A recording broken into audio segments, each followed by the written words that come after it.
Hello, I'm Dr. Graham Teague. This is a brief video to demonstrate two very simple techniques that you can use now to see if you have spinal imbalances.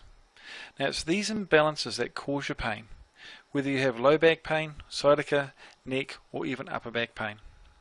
Now the first test is very simple. All you're doing is looking at your pelvic height. So all you do is look in a mirror and note if one side of your pelvis is higher than the other. Now, there are two landmarks that you can use. The first is what's called the ASIS, which are the bumps on the front of your pelvis, or alternately, you can just place your hands on top of your hips. Now, what you'll note is that one side of your pelvis is higher than the other, and this creates what's called a rotational imbalance. If your left side is higher, you have what's called an LFP, and if you have the right side higher, you have an RFP.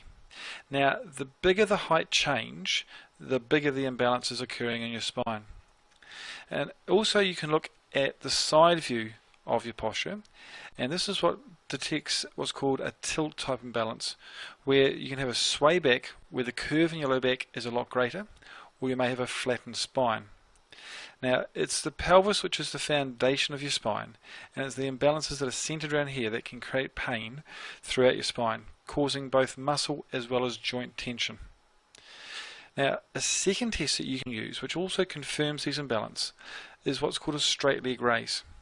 So simply lie on your back with your knees bent and then straighten one leg and raise it as high as you can until you can feel a pulling in the back of your leg or in your lower back.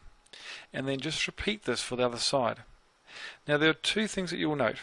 First that you may find is you can lift one leg higher than the other side. Now if this is the case, then again it confirms that you have a rotational imbalance. Secondly, people should be able to lift their leg up to almost 90 degrees. Now if you find that you can't lift your leg up to 90 degrees, and if both your legs are similar, then you may have those tilt type imbalances.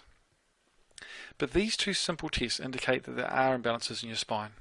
Now the greater the change, the more the imbalance. If there's minimal change, then it means that your pain is very simple and very quick to remove. If the imbalances are greater, then pain is still very simple to remove, but it will take a small amount of time to return your spine to balance. But these two tests can be used to detect your imbalances now, but you also can use them to monitor your imbalances. Long-term wise, you can use these same tests to make sure your spine stays in balance, which is important for a long-term future of being